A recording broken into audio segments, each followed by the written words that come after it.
Yo, It's that time. back again like we've never ever left. Episode 38 of Who's Fighting.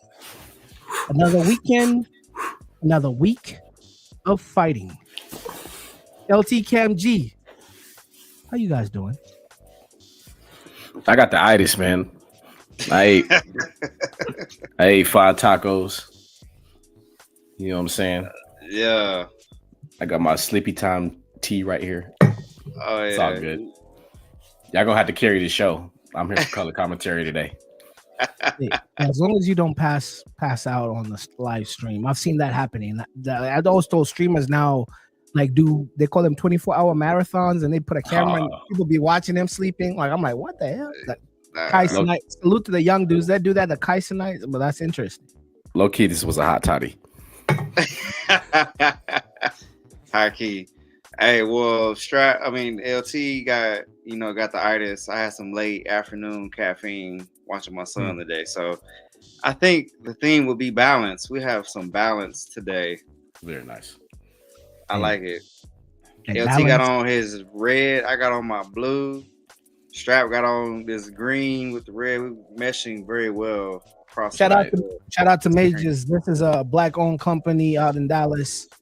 Salute to the good brothers, Dave, and I believe Ashton out there. I always take care of me. This is not a product placement. I actually paid for this. They didn't give me no free merchandise. I just like their product, and I'm wearing it for the show. Shout out to Dallas. Let me get the info. Send that later on. I'll send it to you. They have hoodies and all sorts of cool stuff.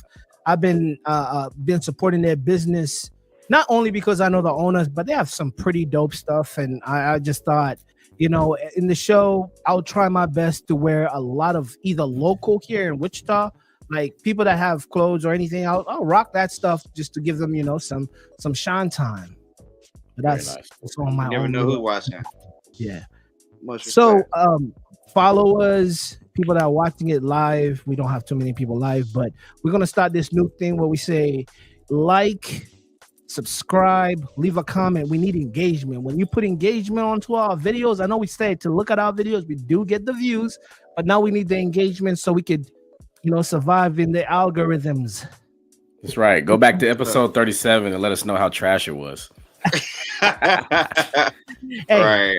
That would be fun. That's also engagement. We need something to at least pull us in that algorithm Rolodex. So, fellas, before we even indulge in what happened in the fight world, I'm taking it that you guys are both prepared for the holiday season and the things that come with the holiday season, which I mean is draining your pockets pretty much. Just saying. Man, let me tell you, it's really rough. We just got back from Thanksgiving break, and now I have like 3 weeks of Christmas break, so it's very difficult for me right now. I don't know what I'm gonna do with myself. I have idle time. Right, routine is knocked off, but hey, that's how you close the year, start the new year off right. Oh yeah, me being in the training business, if people just decide to not come to the gym. It's just like we in there, then that's a good angle to look at it. Like if you're a trainer, is this where people lose all their gains around this time? Like leading? Oh yeah, absolutely. Leading on to hey, it keeps me in business. Recalibrate. They be like, dang man, I took some pictures on Christmas with the family, and you know what? Hey bro, I'm gonna see you on the 3rd.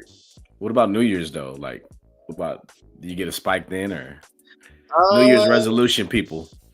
Actually, no. I thought so. This would be my 3rd year. Actually, no. I kind of hit that in like February, March. You get closer to the weather changing and all that. But yeah, I've never experienced that me personally in my business. I kind of have a drop off towards the end of the year, and then it picked back up as we get towards the February, March. Yeah, fighting for parking spaces, fighting for gym equipment time, and everything, machine time, and yeah. I've been seeing in the gym, everybody has a tripod. I'm like, yo, what is this tripod over there? And the next thing I know, homie's making content and not getting full reps in. And I'm like, yo, what the hell is happening in my gym? Like the little tripod, it's like a little stick, like you just see a little phone and a stick, and homies out there making, or shorties out there making content. It's and the way out there, and I don't want to be caught in that content because really I'm in the gym because I'm insecure. Like, why you putting the camera over there when I'm trying to get right? Like, what's wrong with you? Should be outlawed, but hey, we're in the world of content creation. Hey, I can't knock it. I can't knock it. Get your money in or get your influence the way you want to get it. All right, episode 38, and it's another action-packed roster. Saturday, December 14th, we had a lot of things going on, but we'll start with what happened in Monte Carlo. Sophisticated people will say, but for me, I'll call it Monaco. Monaco, France. We had a Matchroom production. Salute to Eddie Hearns and the whole crew out there and the DAZN folks. Let's start with the big fight for the interim WBA super bantamweight. We had Mordojan Akhmadilov, and I did my research, Akhmadilov, but it messes with a lot of people that even internationally they call him MJ. Yeah, Eddie Hearns, they don't go through that whole name. So give me some credit. You know, I think I've built a good reputation for destroying people's names, but I did that today. I feel like that was your best. That was your best work right there, bro. Yeah. Sometimes you gotta break tradition.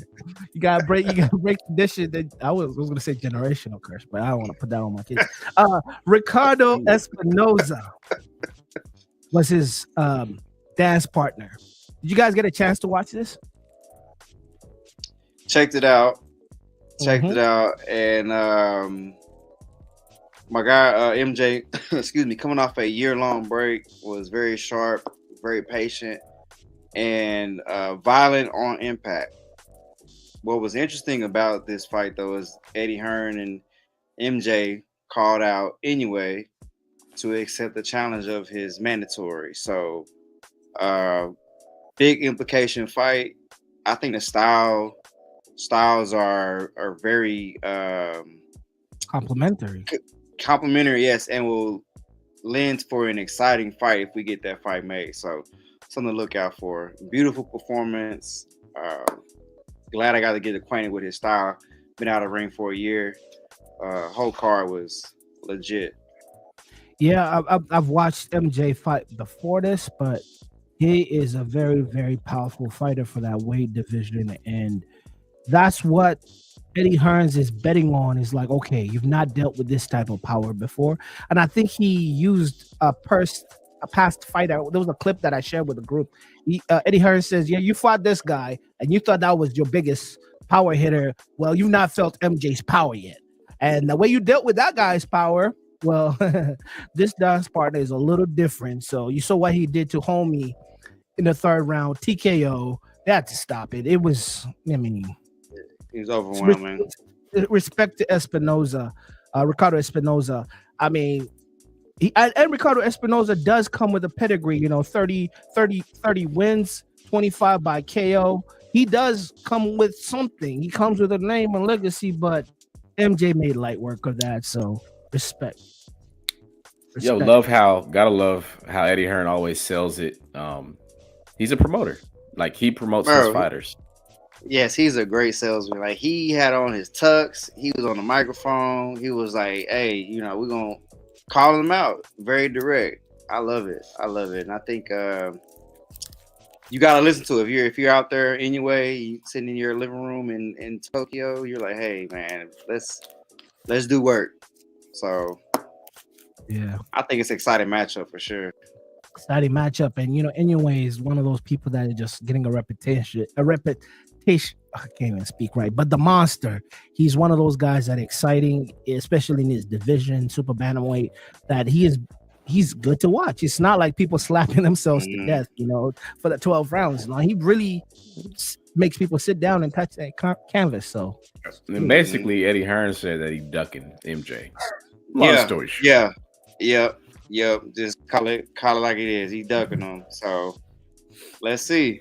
Let's see. I just actually watched the Cool Boy Steph fight against Inoue today, and he got a couple times he a little demonstrative with with some little showmanship, talking a little mess with it. So he really about that. We'll see him in action.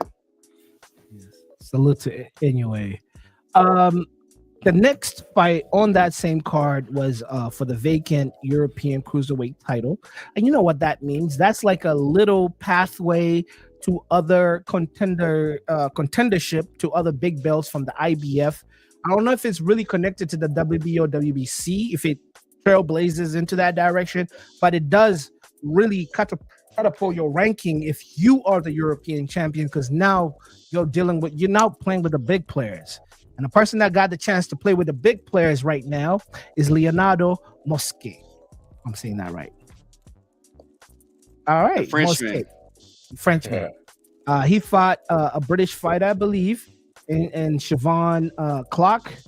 And it ended with, of course, it went to the referees to make that decision. And it was a split decision. We had scores from the three referees. We had 115, 112. We have 116, 112. And then we had 117, 113 in favor Clark. Wait, right.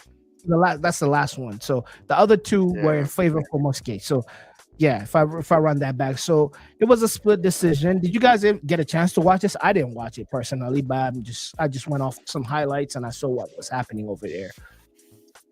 I watched the fight. I got from France Mosquet. He knocked down Clark early in the fight, first or second round, and ended up being it was a very entertaining fight. They kind of had a lull in the middle rounds, but the fight ended with both guys, pretty much laying it out on the line.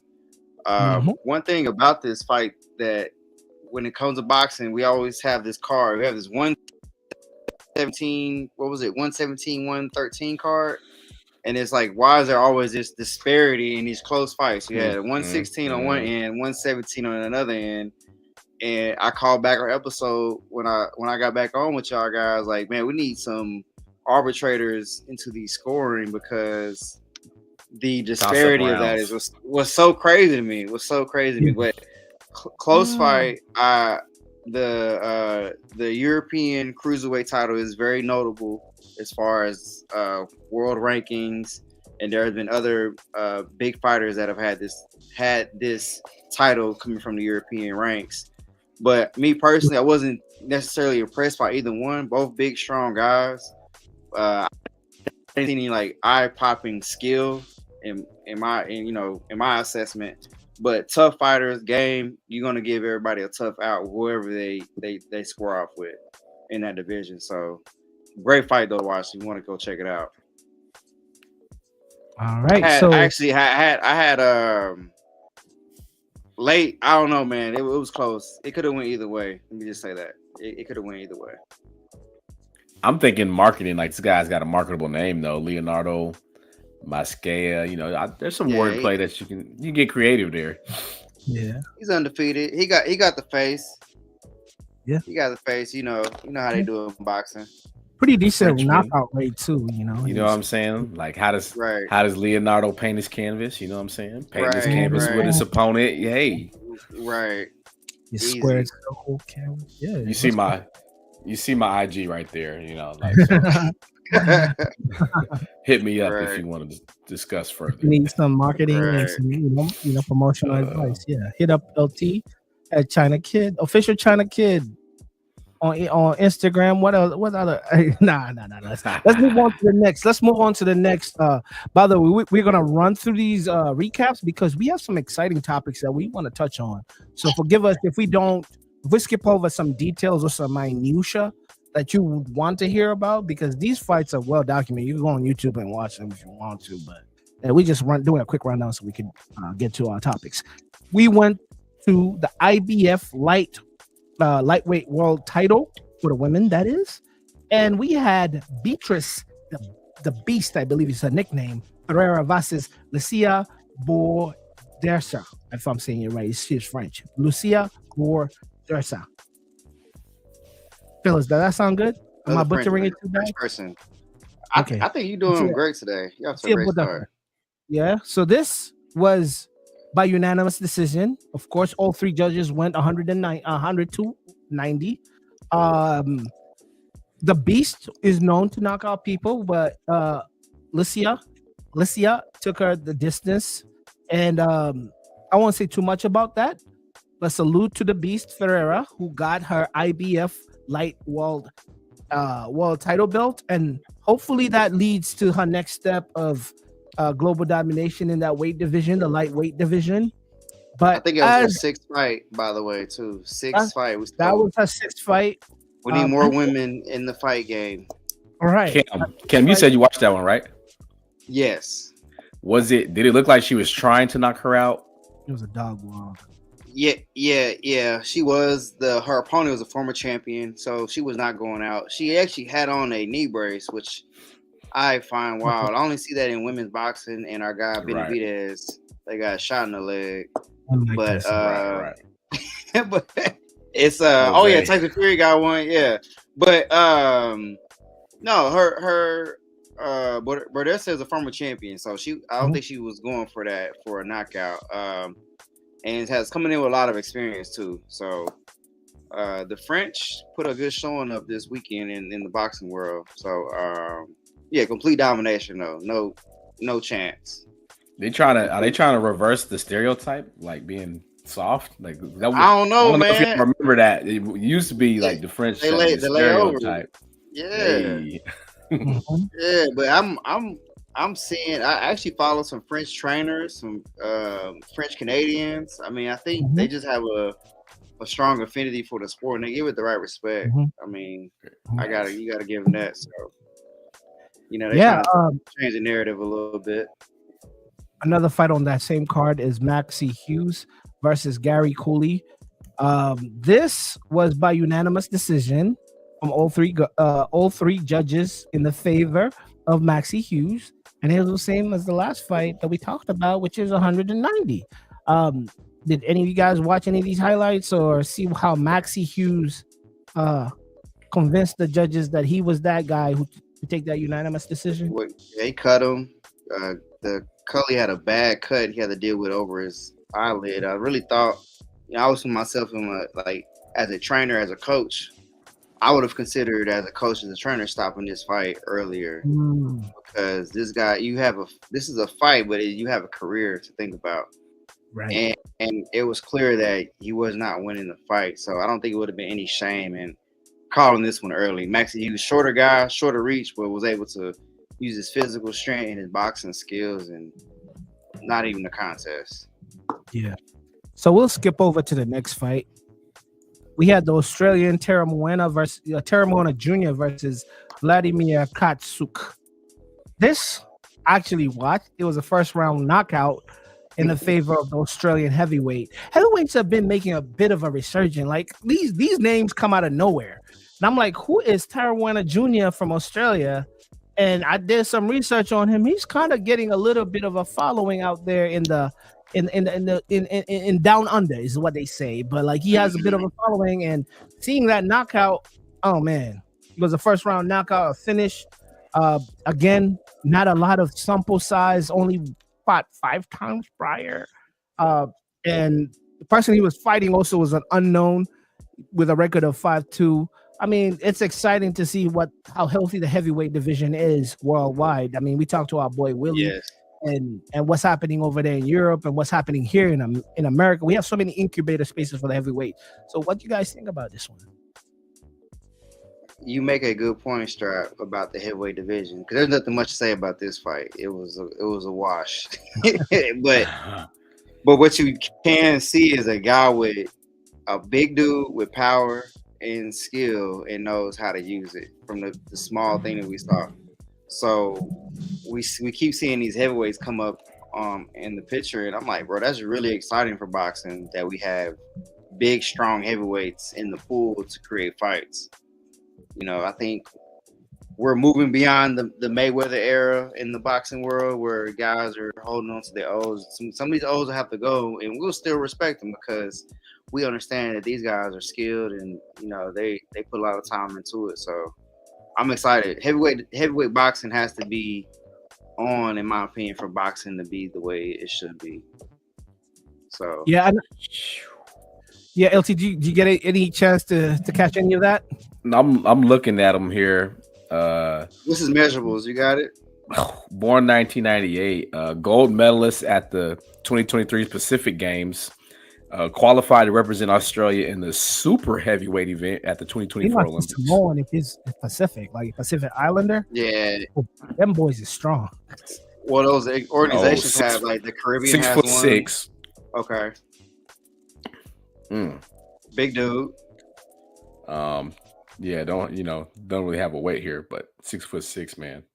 So that's a big boy. He walking around about 2 heavyweight. Something like that.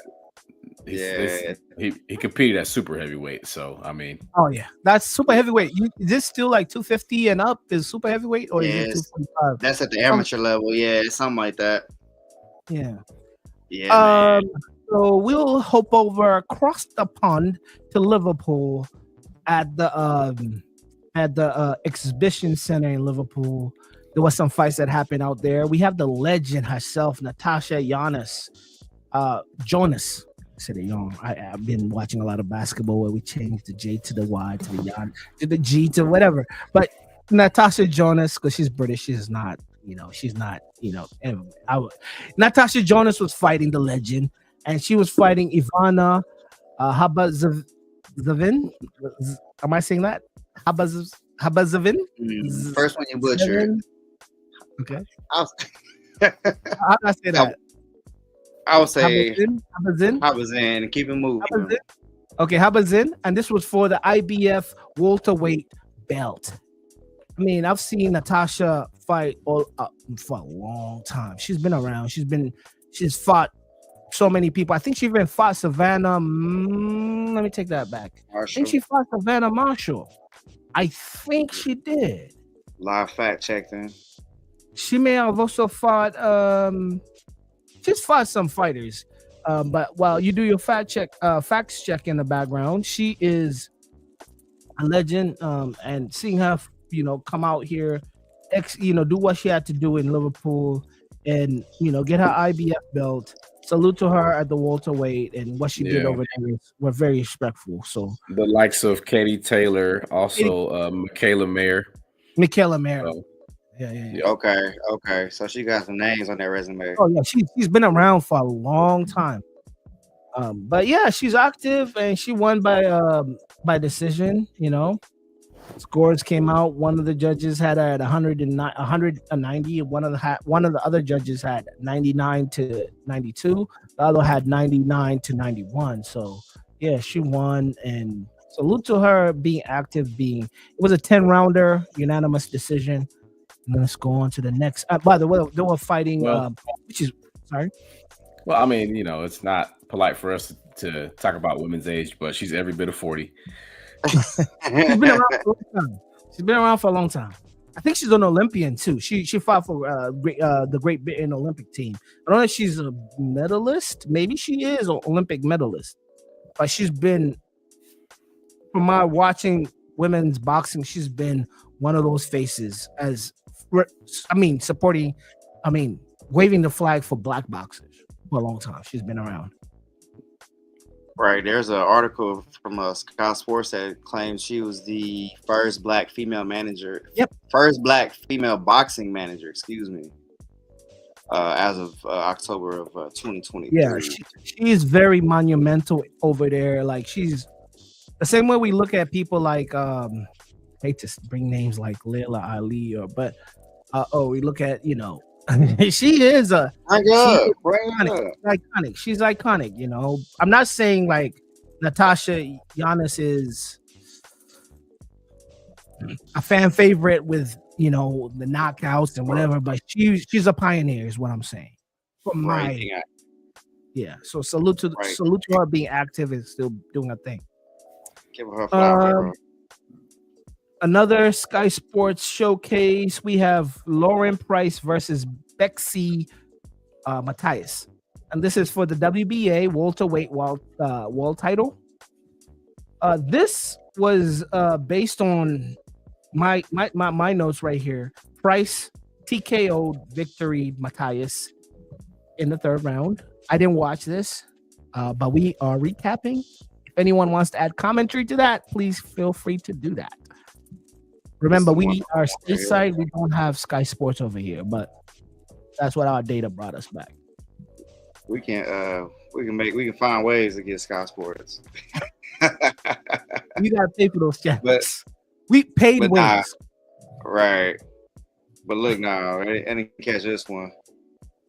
Okay, so looks like it says she's got about 3 knockdowns before the stoppage. Once in the first round, once in the second round, and once prior to the stoppage. So there you go. That's the info we need. There you go, LT. We see all these fights happening overseas. Like, I mean, we have to have an episode where we talk about, and maybe it's just my ignorance, how active American fighters are. Because I'm looking at the best fighters that we have to offer, how active. Because I'm seeing every day there's something happening on the Zone, on Sky Sports, on Amazon over there. They have Amazon Sports where they fight a lot over there. Is it the passion for boxing over there that kind of catapults them to a way that they're just so active? It's the originators. No. So, Strap, you make a good point. So today I was doing some research because we got a cruiserweight coming to Dallas, and scrolling BoxRec, I ran across a boxer by the name of Jordan Granum from the UK. He's fought 24 times this year. 24 times. All 4-round fights. My man has 12 victories, 0 knockouts, with 150 losses, 3 knockouts, and 5 mileage. No, 24 fights this year is like all in the UK. That's Shakur Stevenson's whole career. Bro, did I say that? Bro. But it's at a 4-round level, so he's fighting guys that have, their prospects, and I don't know who controls the boxing scene in the UK. But you have a point. You have a point there. We have Floyd Mayweather has tainted a little bit of our mindset when it comes to our fight game. Great as he was, there's some downsides to his impact on boxing. So we do see a little bit of that, but I mean, there's got to be a happy medium, because fighting 24 times in a year just seems insane. But that's crazy. That man's paying bills. So I sent y'all photo evidence of his box rate. Yeah, I seen that. That is nuts. Like the YN say, that's crazy one. That is a little fun fact from today's research. So. Hey, I'm gonna start sending y'all other stuff I see on BoxRec. I see some wild stuff on BoxRec, man. My curious mind has to go and look for Jordan. Should I say his name? Go look. I mean, look, he did that. I want to see how he fights. 24 times. You might, because he's only been knocked out. Only been knocked out 3 times. He's just a designated loser. I mean, hey, Jordan Granum, you're the hardest working fighter of all time. Jordan Granum, you're the hardest working fighter, and we need you on here. You're a legend. We need you on here. Tell us about how you make your schedule available all year wide to get this work. That just made my day.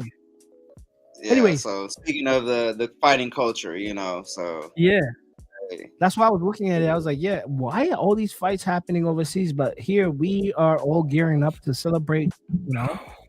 Fam is only 32. Yeah, so it's crazy. It's crazy, right? He's in his. Yo, it's insane. I'm telling you. He's in his prime, boy. He's getting it. Like, damn. I had to. He's paying bills. 20.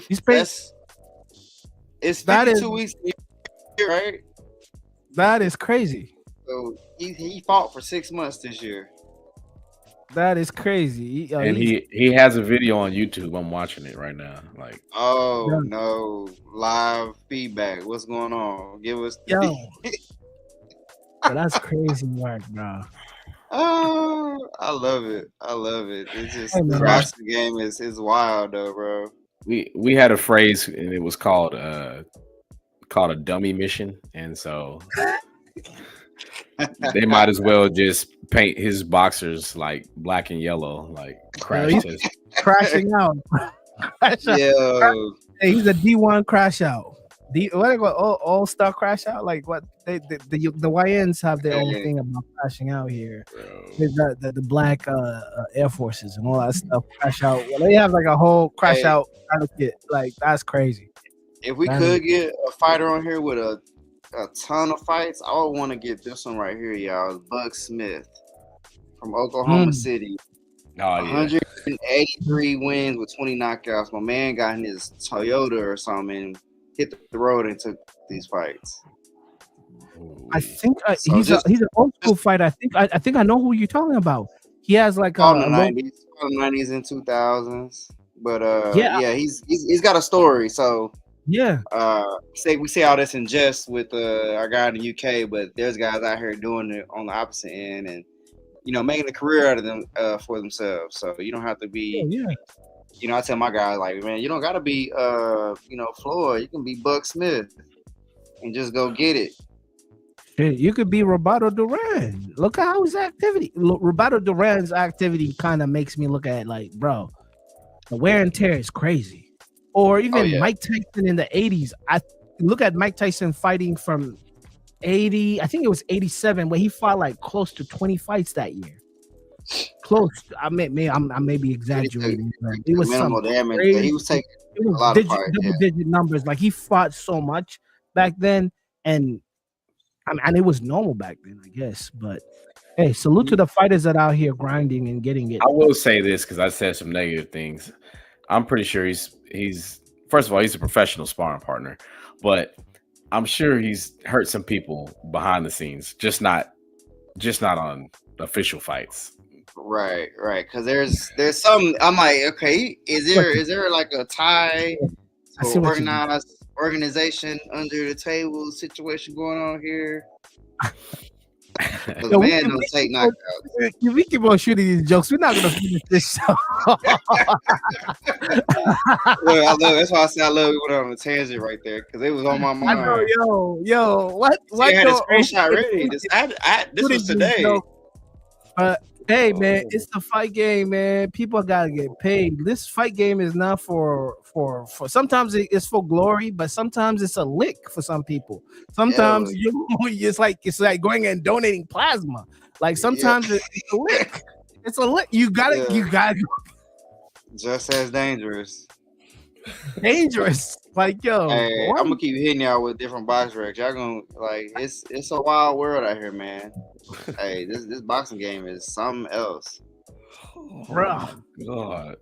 So I'm just saying, man. All right. Let me recalibrate. I'm sorry. It's been I've been sitting on this by myself, so the fact that I got to share it is bringing me much joy.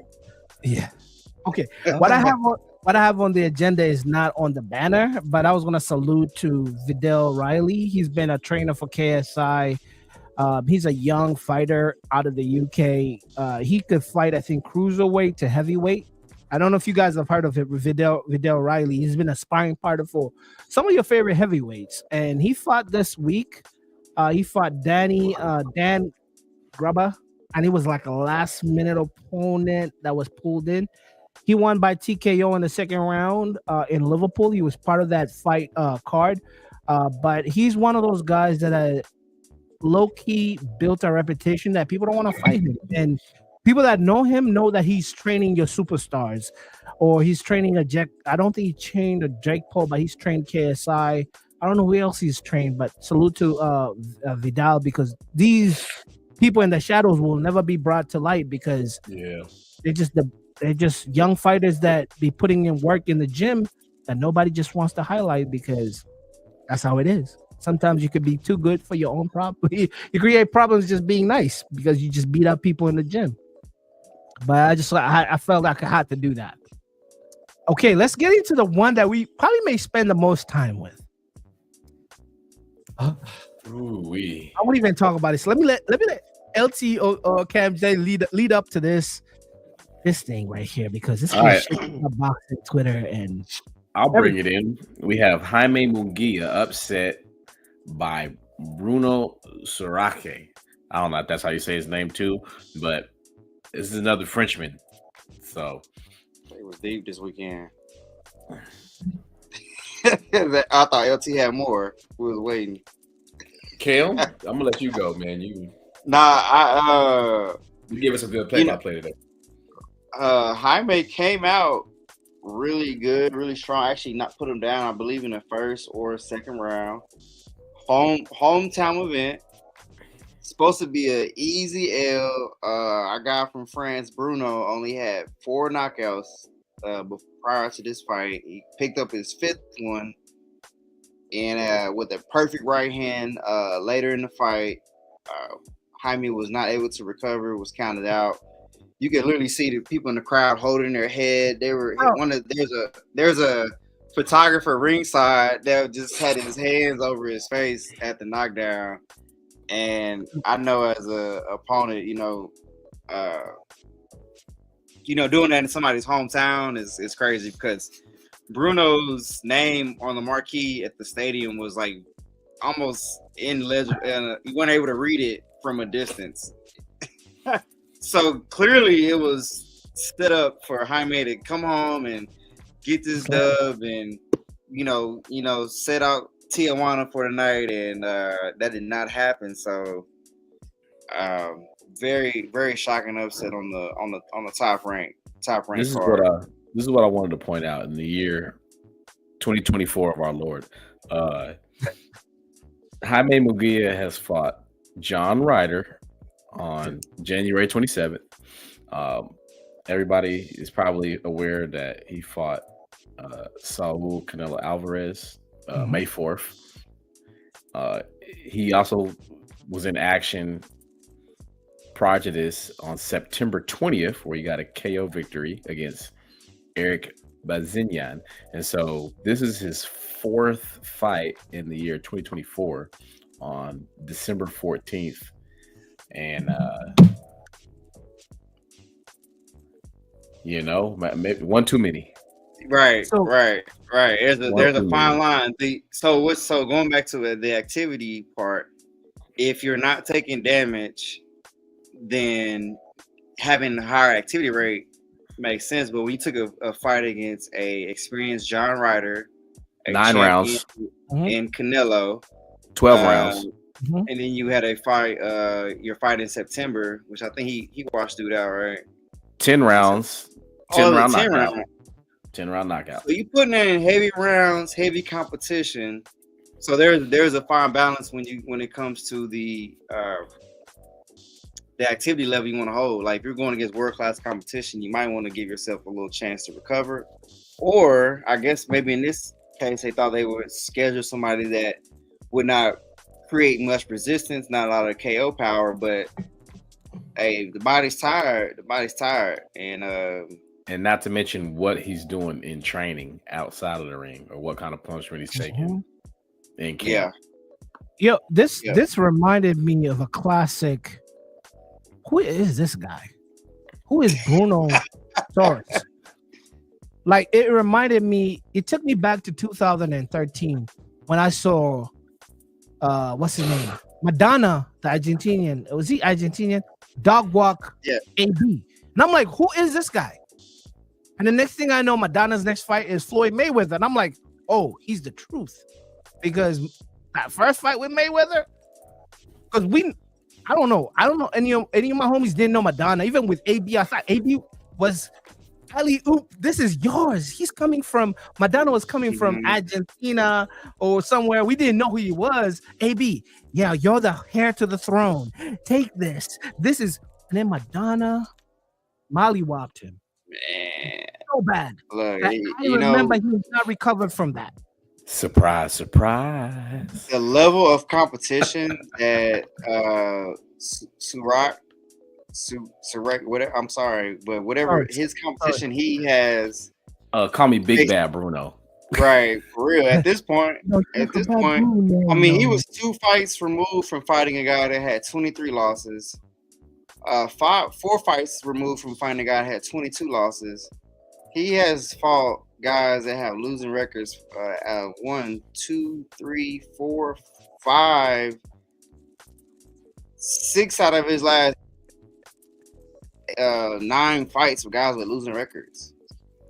Like, he has not faced a level of competition that Jaime Munguia has, and I'm sure he is just shocked at what happened last night. Yeah, Munguia is going through so many phases of emotion. I could imagine. I could not imagine it. I'll first say that because I've never experienced that level of elite athletic ability. But after fighting, like you guys went through the list of fighters that Jamie fought, it must be devastating that what he's going through right now. And I hope he recovers from it because we saw AB never being AB again after Madonna. I don't know which other fighter could you see that was the prospect fighter coming up, and dare I say the same thing? And before that, I mean, if we want to add more context, before he fought John Ryder in June of 2023, he fought Sergey Derevyanchenko, and that went unanimous decision. So that was all 12 rounds. So right. He took a 6-month hiatus and came right back and fought 4 months. He needs to take a break. 3 months apart. He needs a mental health after that. I know that is gonna fuck. I mean, sorry, it's not. We need our monetization. That's gonna mess with him. Like a 6th round knockout out of nowhere. I could see the. So now what? Go watch that replay. Everybody, I saw people pointing like it was like a death in the family, bro. It was so crazy. The looks outside the fight, it was like, what are we watching? Like, this was not written. This was not the script. Does he follow the same business model and just have a rematch in like 3 months? No. Take your time. What's the odds on that, man? Yeah, if I don't know. He wanted to get back. He wanted back in blood. We think like the 90s boxers that they used to get their get back quick. But this is a generation where the cerebral part is a big part. Like you're seeing you being knocked out on social media. Like you're not. I mean, Lennox Lewis getting beat by Rahman. The way he got beat is different from him getting beat like that in 2024, where you have to see that on everybody's highlights. Like that's an upset. So he's a 28-year-old young man, but he's proven to be an anomaly with his work rate. I mean, even in a year where he's fought, the current pound for pound king in Canelo Alvarez. Who's to say? I back on the bike. I think it's just their philosophy. Because it was I didn't watch the whole fight, but it was one flush punch to me. I mean, correct me if I'm wrong. Was there a setup for that? No. Well, okay. I thought he may have been hurt or stunned maybe 10 seconds prior to that by a hook, which made the resistance for the right hand lessen. But I don't know. I'm just speculating, watching the fight, but it wasn't something clear that happened.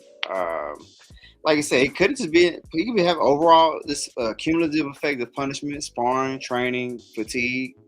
Because he just was able to square him up, and literally, it was a perfect right hand. Like, Jaime moved right into the lineup.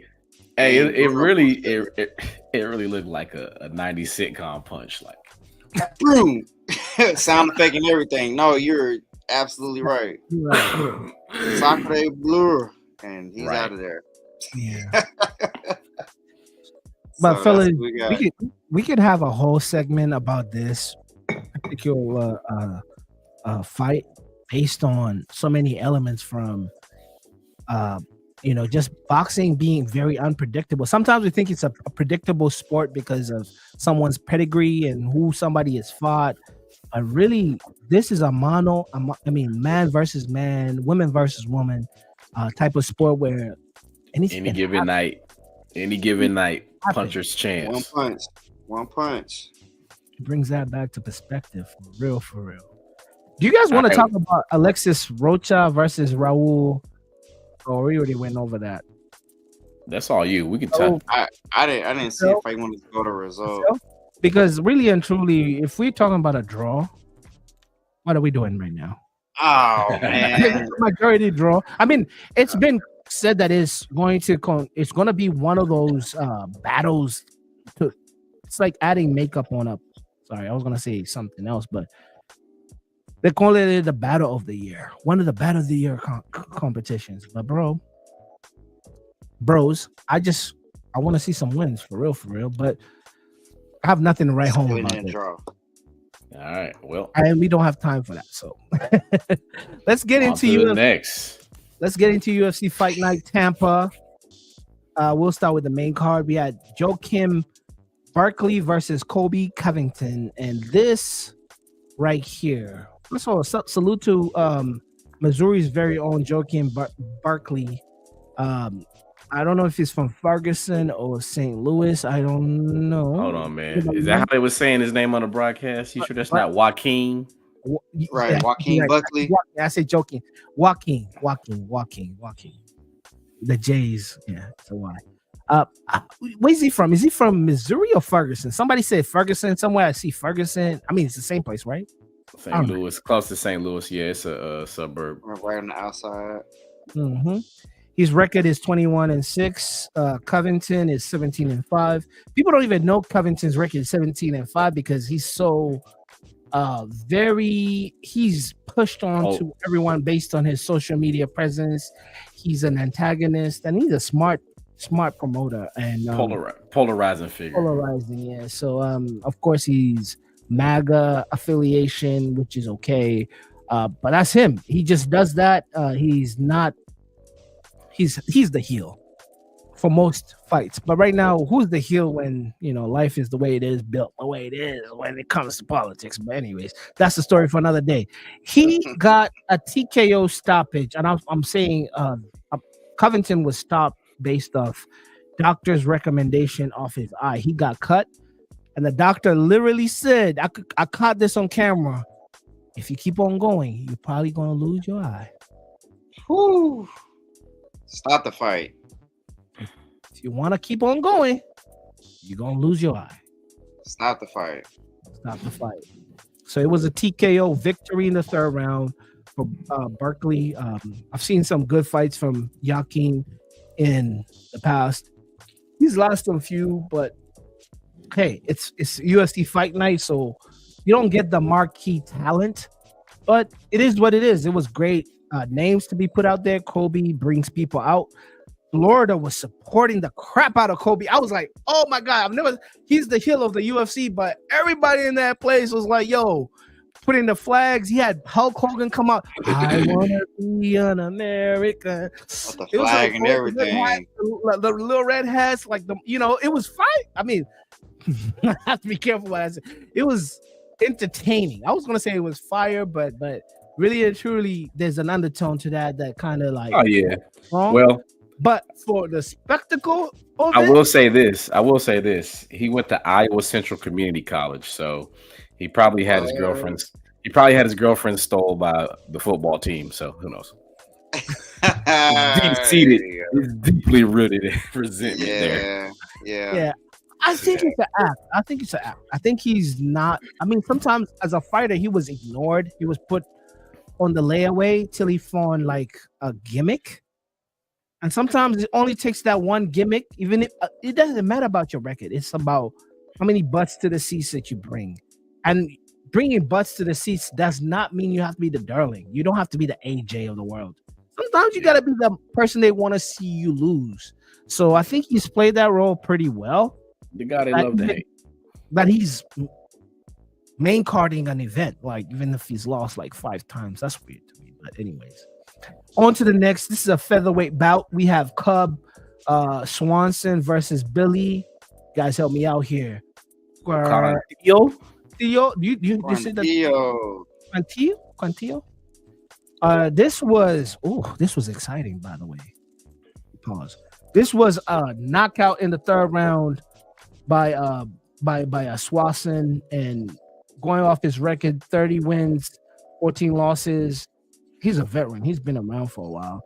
Versus Billy Quantillo, which is 18 wins, 7 losses.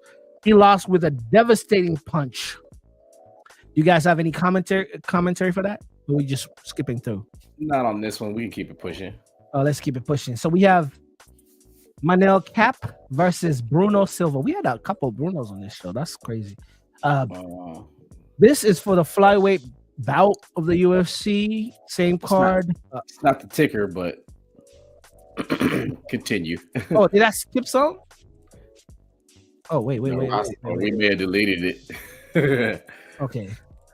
Well, we'll talk about it real quick and then get back to that. So in this fight here, Manuel Cap won by unanimous decision, and it was 14. I mean, he beat Bruno, who had 14 wins, 6 losses, 2 draws. And according to my notes, competitive fight, 3 rounds. Hey, what do I know? I know none of these fighters. So let's move on to the next one. We have Victor Petrino versus Dustin Jacoby for the light heavyweight. It's a light heavyweight fight. I kind of made that very climatic, like it's a title. No, there was no title. But anyways, Petrino got a TKO victory in the second round over Dustin Jacoby. Dustin Jacoby's record. Let me start with the winner, the victor. The victor had his record is 11 wins, 2 losses. The loser in this case, more of a, how would you say this? He had fought more, 20 wins, 9 losses, 1 draw. Well, he lost. Yeah, more activity. That's the word I was looking for. More activity. In this fight, Jacoby lost by a series of strikes, and it was a TKO, and it had to be stopped. And now we go to what is on the. Am I losing something here? No, we're back on track. We're back on track. Now, before I get into this was one of the most interesting names I've ever seen. But let's go in. We have Am I seeing this right here? Fellas, help me because I'm a Ugandan, so I mean Navajo Sterling. Yeah, I was gonna say Navajo Sterling, but the second name is the one. The Tuco Tacos. Did I say that right? Yes. Listen. Tuco Tacos. Listen, I'll chime in here. This is the one that put me to sleep. Okay. I was thoroughly entertained by this card, by the prelims, but then this one came on. It was just like the sleep. Adi Body versus. First of all, Sterling has a unique look himself, and then Tuco Tacos, he's in their full dad bod, and it's like this one was sluggish. Okay, so Sterling got the decision on this one after 3 rounds. But yeah, it was real sleeper. Well, that was our fight recap. Put him to sleep again. No. Because that was our fight recap for this weekend. So like, no strap. We gotta give a shout out. We gotta give a shout out to Miles Johns. Let's pull that back. Where you are? We gotta give a shout out to Miles Johns. I believe he's originally from Newton, Kansas. He spent some time in Wichita while he was attending Newman College on a wrestling scholarship. He forego that scholarship to pursue the UFC and MMA full time. So now he's fighting out of the Kansas City area. He was on the card. He lost. He lost a unanimous decision to Lemus, but Lemus gave him his respect and talked about how tough of a fighter he was, and he put on a good showing. Another side note, man, we talked about Buckley being from St. Louis, but there was about 3 other guys on the undercard that was from St. Louis, and they delivered some good knockouts on the undercard. So Like I was just thinking, like Cam, we were talking about like how there needs to be more stars, but when I tune in and I see that level of fighting, that level of striking, it you know, Loki, this was more entertaining than last week's stuff. I don't want to be polarizing and crazy where people are like, "You're crazy." This was no. This stuff was more entertaining like last week, even if I didn't know the names. The week before was such a stinker. So I mean, what is the standard at this point? Well, no, but when you get 3 knockouts in a row, though, so because you know, there's always that factor where Dana White has this like 50K bonus. Or whatever it is, and then I'm like, oh, he's gonna get that bonus, and then the next fight's like, oh, well, maybe I don't know who's getting the, you know, so yeah, but yeah, that's all I want to throw in there. Yeah, and ladies and gentlemen, that was our recap. We will make some time, since we still have a little bit of time, just to talk about what's going to be happening here soon. As you may know, everybody's braced themselves for the last big. Maybe I'm wrong because it's an Inoue fight happening probably happening on the 24th, if I'm right. But anyways, before the festive seasons, season, we have Riyadh season. For the festive season, we have Riyadh season. So Riyadh season, we have rematch. We have a sequel. Have you seen the promo for this? Yes. Oh my God. This is cinematography. I want to see the movie. This is the best. This is the best promo ever. Like for boxing. Damn, we gotta have a clip in there. Wait. Where Usyk sees Fury everywhere and Fury sees Usyk everywhere. That's crazy. That was one of the best promos I've ever seen. The best. That's fire. Bar none. It's a different level right now. Fire. They're putting a lot of onto this one. And what's crazy, they don't need to, because maybe sometimes we all are knee deep into this boxing world that we don't need to be promoted to. We want to watch this again.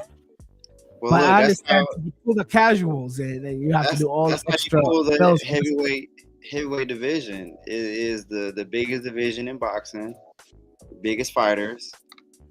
Big time promotion, big time fight. Right now, the fight capital in Riyadh. So, you said, wait, rewind. You said Riyadh is the fight capital? Hold up, say that again. Come on now. They're getting. It's about consistency. It's not about what Vegas is done. What we've done in the past. No, I'm not saying that. I'm not saying that at all. Square Garden. You still have. Like you said, we have Vegas. You have Madison Square Garden. Wembley. You have Wembley of O2. You have, but outside of that, you have Turkey. But Turkey's influence, you'll see Riyadh season insignia in Vegas, in Wembley, in Australia, in Mexico. So what's happening is we're just being, we're kind of being trained to give it the respect that they're looking for. But if you keep putting on fights like this, keep promoting it like this, if you have not seen the promotion for this fight, check it out. Hit YouTube. It's like a primetime movie, blockbuster in the summertime, and that creates excitement, gets us talking about it. And as far as the fight goes, I mean, we expect a great fight. We don't expect Fury to, go into the night quietly with the last outcome. I expect Usyk to win this fight. We want to jump into predictions, but I expect a great fight, and it's happening in Riyadh. So we keep getting big fights in Riyadh, and we have fighting in Riyadh here in a few days after. Yeah. I mean, they don't call it a hot take, but hey, I mean, it is what it is. You're right. They don't celebrate Christmas over there in Riyadh. Like they look up. So December 24th, let's make a fight, and that's fun for me because December 24th, I'm fiddling my fingers at home. I could watch and fight. Yeah, you're right. You're absolutely right. You're absolutely right. I'm ready. Oh, man. We got any predictions? I like Usyk. If you really want a bold prediction, Usyk might retire after. That's a bold prediction. I've been on that theme, so. Yeah, I don't think he wants any of these guys coming through the pipeline right now. And I have that's just my gut feeling. I don't have any intel, any insight. Right. I would not be mad at that. I would not be mad at that at all. You know, he came up in amateurs at as far as prediction outcome, I expect Usyk to win. I think it'll go 12 rounds. I think Usyk he's smart, he's elusive, he's a southpaw, which creates his own advantages or disadvantages for Fury in this case.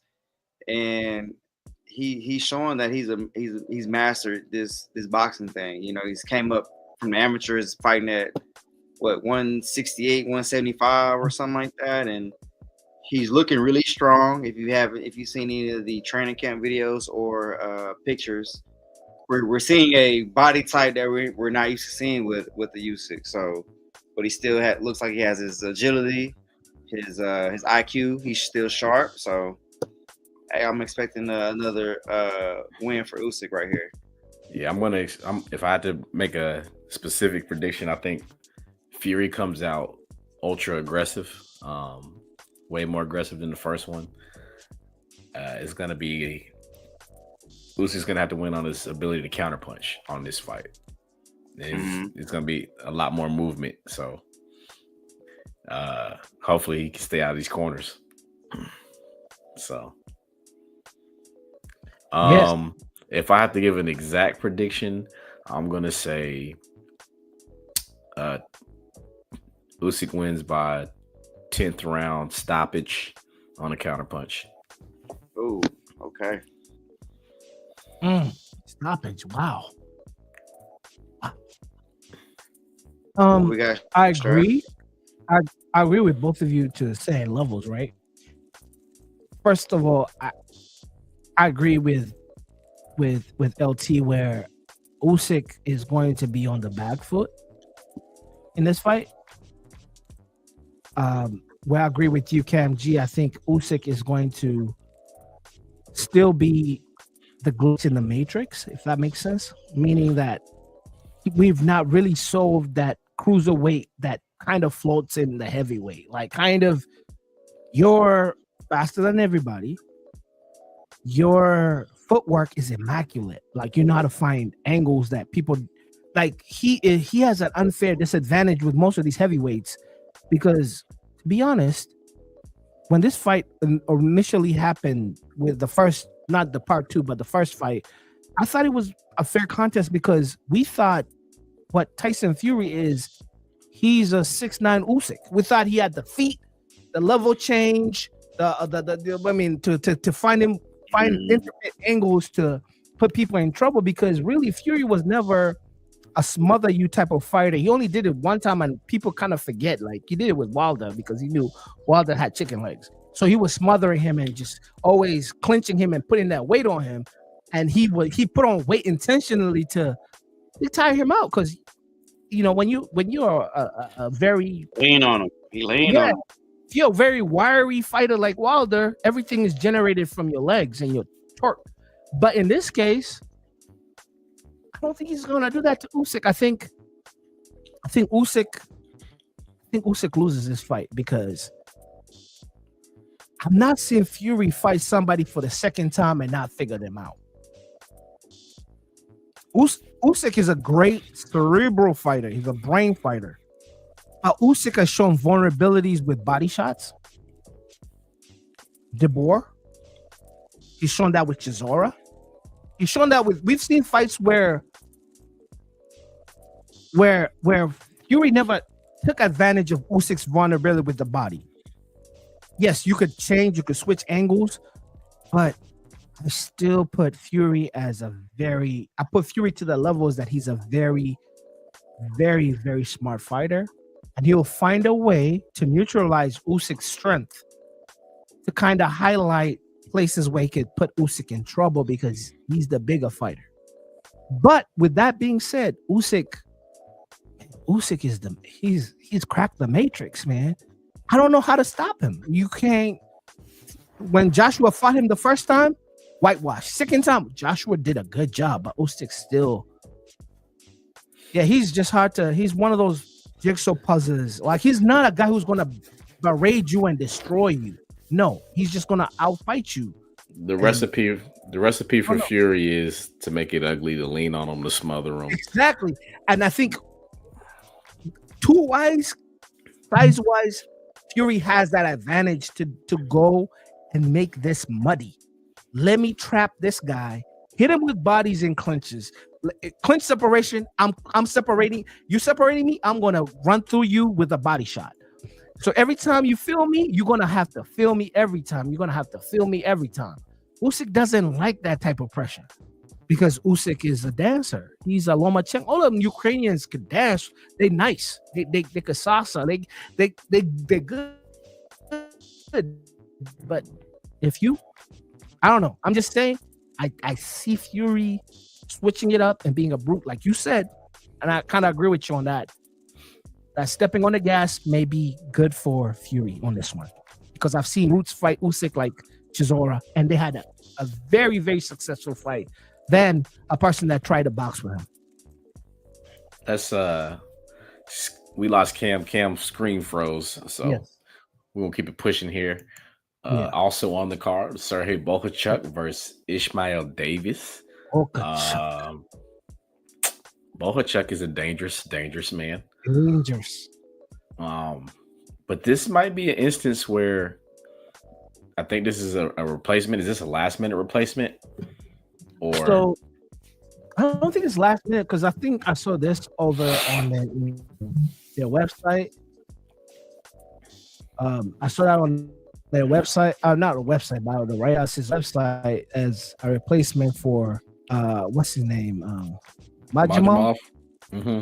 Yeah. So I don't know if it's a replacement, but it was December 9th when I saw this put up on the poster. So, but either or, Bohachuk is, man, you know what he is. Look at his record; it speaks for itself. That's late in the, that's late. That's late in the camp, I should say. You're right. So December 9th, and then the fight's on the 21st. It's late in the camp. I saw that the poster being put up. Let's see. Don't hold me to those days, because that's when I was checking for that. But Ishmael, the Black Panther, age 29. He's Orthodox out of the UK. So, 13 wins, 6 knockouts. Let's not overlooking Ishmael, but like Bohachuk versus. He's coming off a loss to Josh Kelly as of December 24th. Oh wow! Okay, his record's right. So with this prediction here, right? Do you think this is more of what's Ishmael's record again? It's 13 wins. 13 wins, 6 knockouts, 1 loss. Yeah. Twice, but damn, that boy's knockout rate is ridiculous. He's almost like at a 90-something%, right? I'm doing the math. Correct. So with that being said, like, is this, because I don't know who Ishmael Davis is. What's the pedigree? Who has Ishmael Davis fought? That's what we're looking at. Josh Kelly's the biggest name. He just lost to Josh Kelly in September. Man, if I'm a gambling man, yeah, which is easy to say here. This momentum. When we look at momentum, like fights and what's happened, like Bohachuk has only lost to Virgil Ortiz Jr. back in August. So both of them, in fairness, both of them are coming off defeats, and he lost to. Prior to that, his only loss was to Brandon Adams. So also remember, Ishmael is ranked 39th in the world, and even his own yard. That's what they say in the UK and Jamaica, yard. known yard, he's ranked 4th. So he's not even one of them. I mean, relatively, he's a top guy, but still, like Bogachuck is. That's just adding.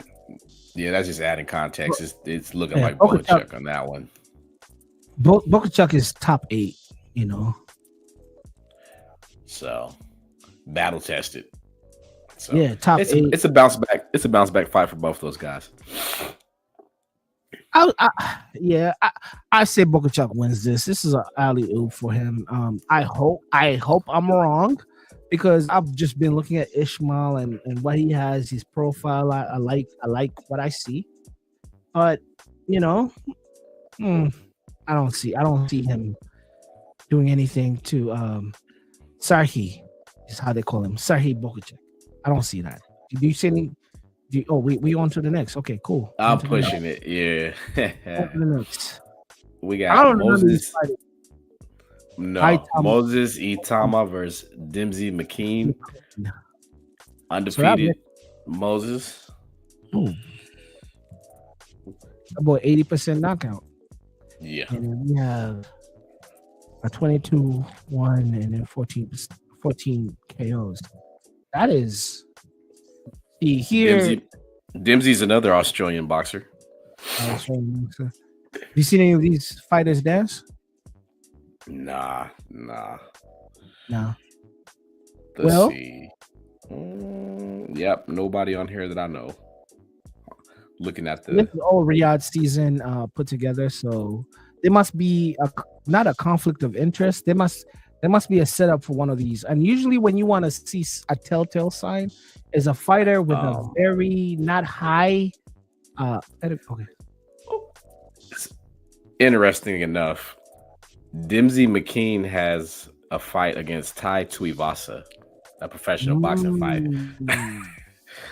Bam, the guy from Australia. Exactly. He dibbles and dabbles into both. Yeah. So we just talked about him like 2 or 3 weeks ago, right? Yeah. He fought. He's a knockout artist he fights in the UFC. Yeah, Tai Tuivasa. Wow. Fun fact there.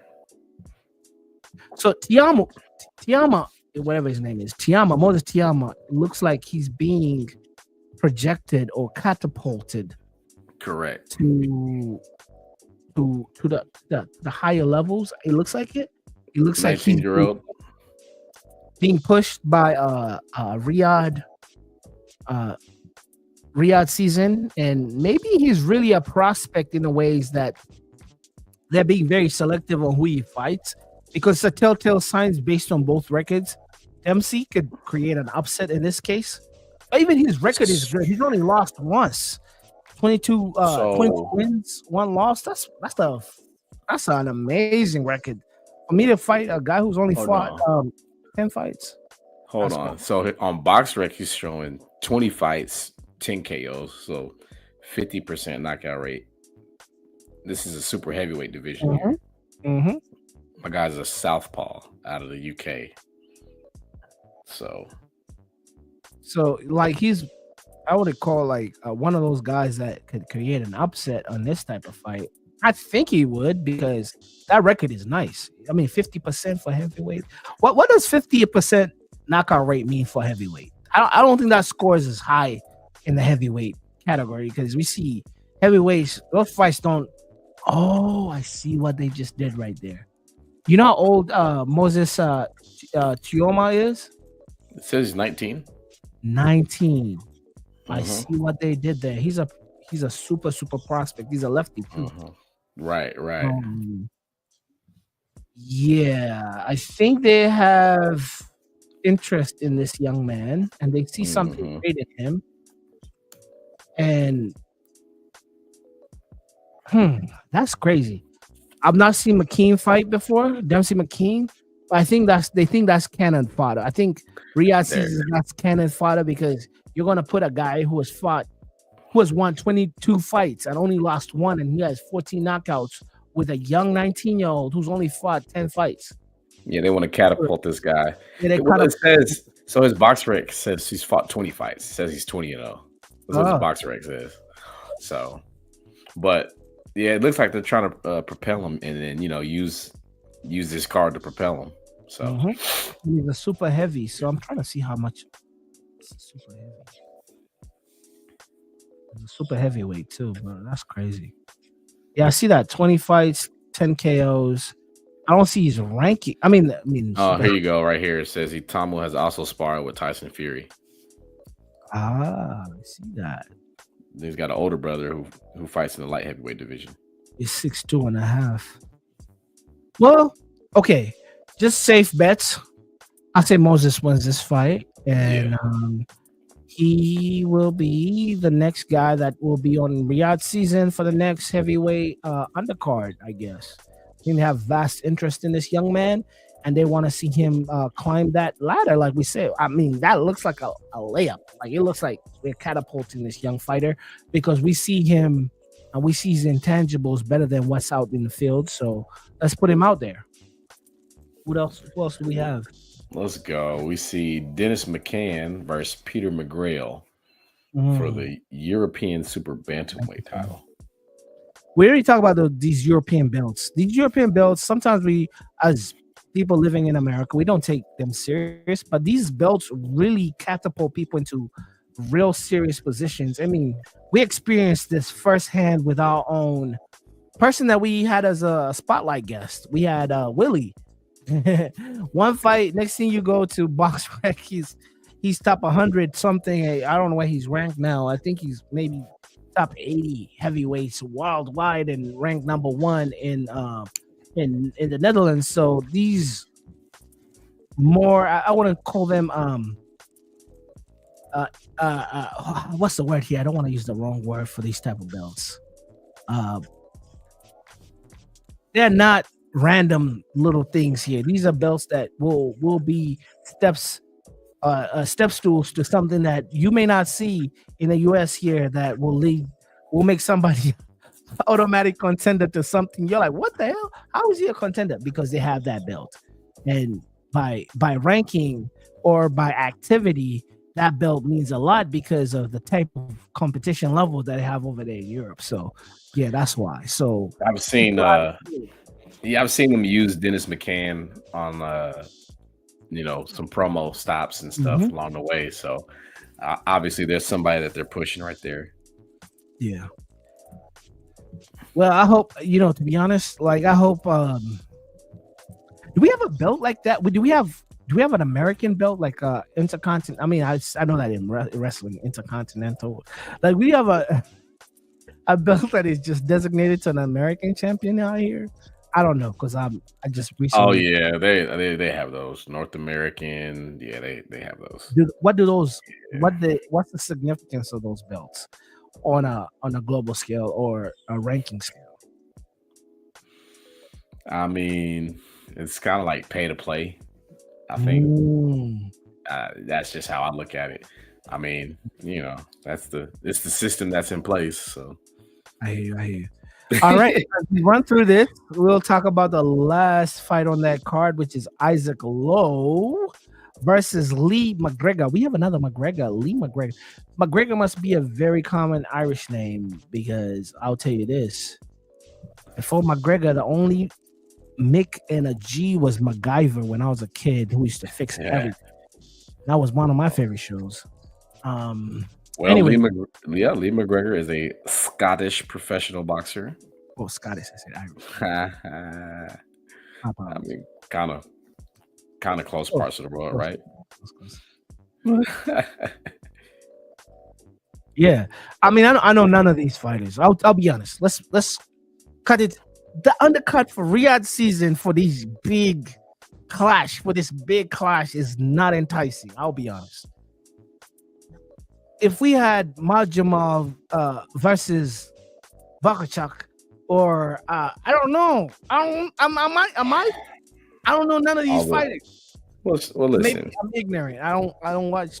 We got a lot of good content leading up to this in this fourth quarter, and then we also have the greatest card of all time coming up at the top of next year. So,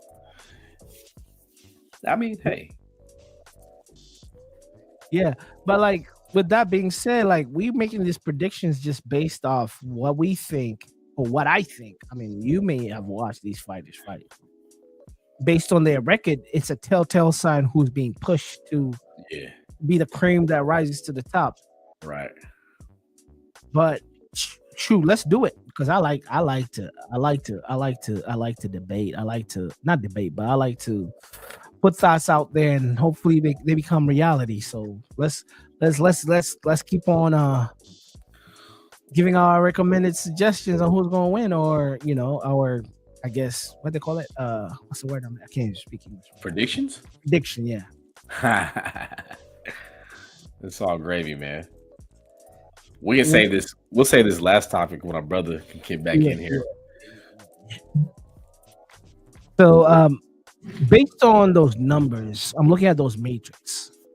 A person that has fought 25 times, 8 KOs, 3 draws, 2 losses. Am I looking at it right? Or 3 losses, 2 draws? Yep, 2 losses, 3 draws. Okay. And a person that has fought 14 fights, 11 KOs,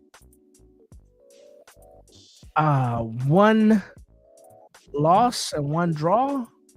Lee McGregor is going to be put on a platform to showcase why they see hope for him to be worth that situation on being on that type of level, on that type of showcase. So my prediction will be Lee McGregor is going to win based on the matrix by knockout. I don't think it's going to be a unanimous decision because history kind of follows itself on that. I think you're treading in the right direction there. But it's just one of those things that we never know until they actually step in the ring with each other. Yeah. Isaac Lowe has ring experience, and that's why they're putting.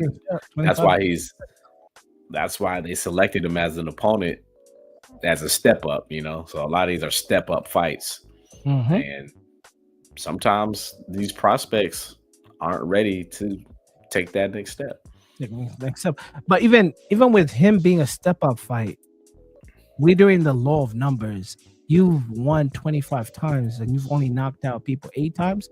This dude has won 14 times and he's knocked out 11. So his knockout rate percentage is higher even with less fights. So the tail of the take. And we just seen Jaime Munguia get knocked out. True. Hey. This is combat sports. Don't bet your house on my thoughts. Anything can happen.